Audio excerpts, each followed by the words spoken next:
Hi all, let's have a look today at a critical game from the recently finished Qatar Masters Open tournament, which was held between November 25th to December the 5th, 2014 at the Crowne Plaza Hotel in Doha, Qatar. There are actually 92 grandmasters participating, or 60% of the 154 total players. 56 of the GMs were rated over 2600 and 14 were over 2700. Totally amazing tournament. So in the final round, let's have a look at the final round encounter between the superstar of the recently completed Olympiad as well, Yangyi Yu, 2705, the Chinese new superstar, against Vladimir Kramnik, 2760. So Yangyi Yu helps his team to the gold medal in Tromso. He actually scored 9.5 out of 11 in Tromso, so he's really an amazing Chinese talent. So playing white, he kicked off with e4. Vladimir Kramnik played e5. Knight f3, knight c6. We have solid Berlin for the moment, the Berlin defense. d3, avoiding the exchange of queens variation.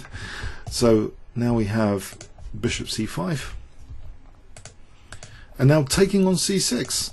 It's a bit like Magnus Carlsen style, so going onto an offbeat track here. It's got some really good long-term advantage. There's pressure on e5 here, and if black's trying for a win, this is going to be harder than usual to achieve. The structural damage here, loosening of e5, is white's long term, but of course black has the bishop pair, so swings and roundabouts. Knight bd2. Now white really is potentially threatening to take on e5 if he castles. Okay, for the moment actually there's still queen d4 as a move. So bishop e6 was played here.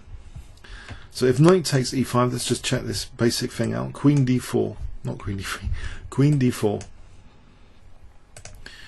Okay, so here white castles. Now Vladimir protects e5, knight d7, and we have knight b3, bishop b6. Now a very aggressive move, trying to rob black of the bishop pair. Very logical, positional actually. Knight g5, just trying to get rid of black's bishop pair. So already from the opening, even though it's a modest opening position here, after knight g5, white's doing really quite well against Vladimir in this opening with this offbeat variation. Bishop takes b3 was played. A takes f6. The knight dare not, I think, go into e6. It looks as though it will be in danger after queen e7. This is not really leading anywhere, having the knight here. g6, and black's threatening things like king f7. So this is a bit too committal. The knight just goes back for a moment, and Vladimir reinforces his control of d4 here, because it looks as though a positional threat from white might include d4. I mean, let's say black just routinely castled. He didn't. He actually played knight f8. But say he castles. Is d4 playable? Actually, it might not be so great. d4. Maybe b4 is better, or bishop e3. This is actually okay for black taking. That's not such a positional threat here, but so possibly better is to keep things fairly solid. Maybe even put a knight on c4, knight d2. Okay, but anyway, Vladimir plays knight f8. He wants to increase the grip on d4. Looks quite logical. Knight d2. So yeah, the knight might be heading to c4 here. Knight e6. White takes time now to provoke a weakness. Check. g6. And the queen just retreats all the way back to d1. So white has here an advantage in structure. Black doesn't have the bishop pair. It's a little bit on the equalish side, you might think. Bishop c5. Now knight c4. The knight actually, as well as putting pressure on e5, might actually be playing knight a5. So look at these double pawns. That's another idea. We have b5, quite a committal move. Couldn't Vladimir have castled, you might ask? That does seem plausible. That's the engine suggestion, just castling. That seems plausible enough. But it's, you know, black might be wanting to play for a win. You know, Vladimir quite ambitiously might be trying to play for a win. So b5 prompting quite a committal knight maneuver. But the knight, okay, it doesn't have to go there. It could actually go here, but it did go to a5. Queen d7, bishop e3, bishop drops back. And now white tries to fix that c5 square. b4, preparing potentially to undouble the pawns if black ever plays c5. Castles, queen d2. Now here it's quite interesting. Does black really want to undouble white's pawns? But he is undoubling his own pawns if he plays c5. I think a lot of kibitzers were expecting c5. It's the top engine move to play c5 here. It seems it's got a lot of logic behind it as well, though. You know, visual logic to undouble the pawns, but undoubling white's pawns. This position looks kind of equalish. If we look at this position, it looks as though black, for example, here doesn't have too many issues to worry about. So both sides have basically undoubled the pawns. But Vladimir didn't go for that. He actually played something which looks as though it's kind of playing for a win to go against white's king here to play f5. It looks very, very tempting though to get a pawn to f3. You know, the queen's here, you know, it's ready to spring to h3 on g3. Very, very tempting. The knight might be coming to g5 on f4, so it looks extremely tempting. White now plays what seems to be a very good move. E takes f5. It means there's potential frontal pressure on that e5 pawn. With that committal f5, you know, e5 is going to be a bit weaker than usual. It's not going to be so easily supported. No fellow pawns to protect it. Now, if black plays rook takes f5, it is just isolating that pawn. There's no potential for this. Now here, white would be slightly better, it seems. Knight b3, looking at knight c5. And white does look a little bit better here. That e5 looks a bit vulnerable. But you know, maybe it's not so huge, the advantage like this. Yeah, it looks as though there's a small advantage for white, but not huge. So okay, we have actually a follow-up g takes f5, which might be a bit riskier. And in fact, it is provoking a double attack on these two pawns. Queen c3, double attacking both pawns. Pardon me.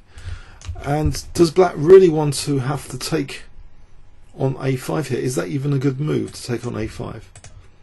Let's see, taking on a5 here doesn't look entirely pleasant. White might actually be taking on a7 instead now, so it's still looking at two pawns. So say queen d5. Perhaps taking on a7 is a bit risky, knight f4. But here, actually, white can improve with f3. And now, I mean, the pressure with rook at a6 is evident as well. It's not all about that pawn. So black, he avoided this. He didn't take on a5 to sort out this. Kramnik went in for his attack. It looks very dangerous though. f4. Very dynamic. You know, he wants to lure white to maybe overextend on the queen side. So we have not a bishop move. That would be looking very, very bad, visually at least. Knight d4 looks very, very bad. This f3, queen g4, etc. It looks as though black will get all that he wants in this position. It looks very dangerous. So white actually, instead of all that, he takes on, after f4, he takes on b6. And he has to work out all the tactics, of course. Is taking on c6 actually viable? C takes b6. Okay, so the point to note here, which way to take. If queen takes c6, black might actually have quite an amazing resource here in queen c8. What does white do here? This is not looking good to take on c8. And then c2 drops. Black will be in the driving seat and white's pawns are splintered. Black has good control of the d4 square there. So white will be in a sticky position here. If he has to give up the knight, that's not too amazing. So no, this wasn't the idea to take with the queen. He actually takes with the knight. And there's a tactical idea. It doesn't really go into a pin here. On any rook, well, here there might even be something to do with a7. But even stronger, just knight takes e5, hitting the queen in return. And black doesn't really do so well in this position because he's losing the exchange. And if he uses the other rook, okay, to try and make this work, let's use the other rook. Again, rook takes c3, knight takes.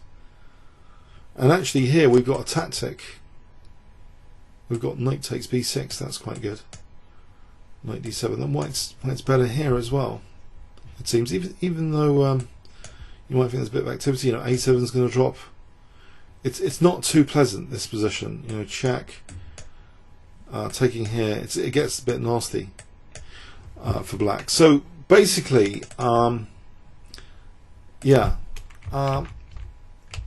basically knight takes c6. It seems as though this can't be punished, and this is a bit of a downer at move 22. It means Vladimir's starting to be in deep trouble, actually.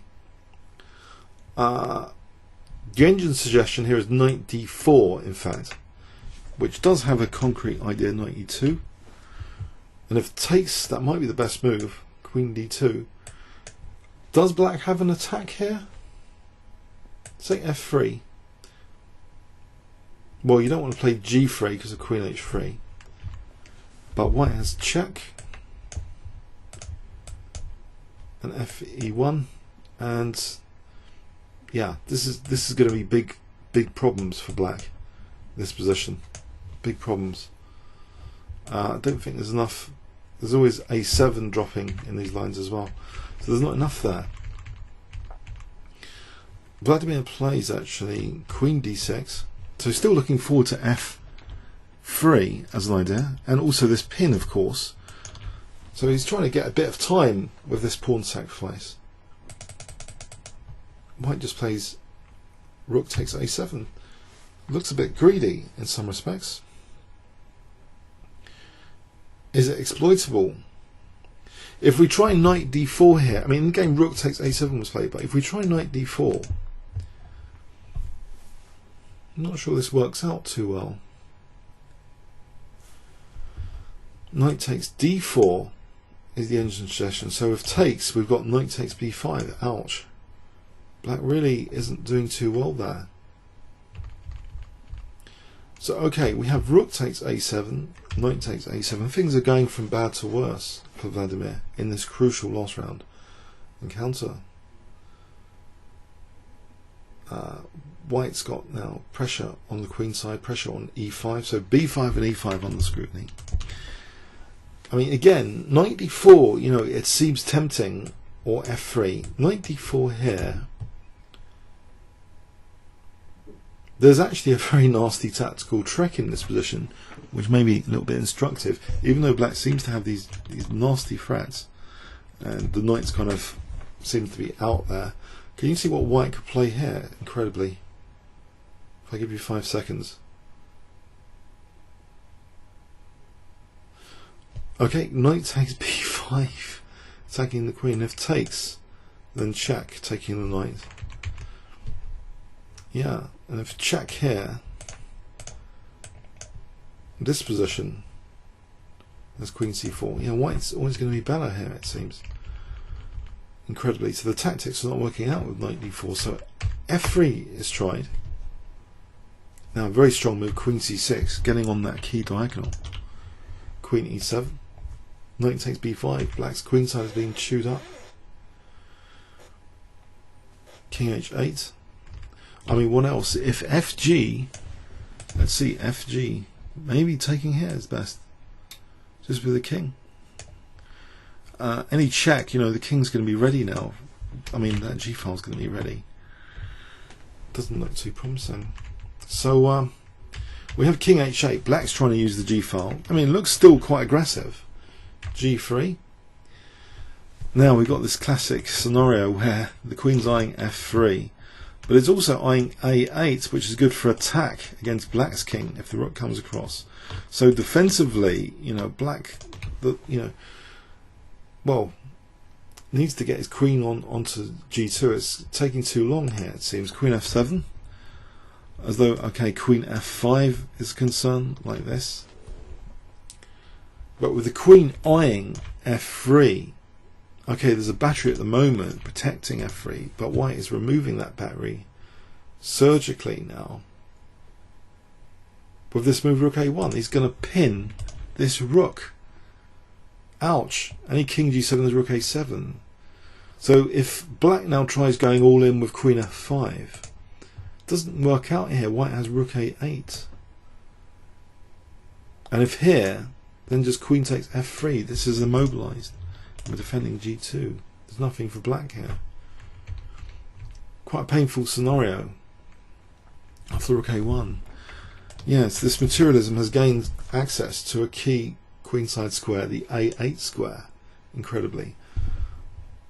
Black tries throwing the dice with knight g5. Rook a8. Can Kramnik swindle this position or get some sort of attack?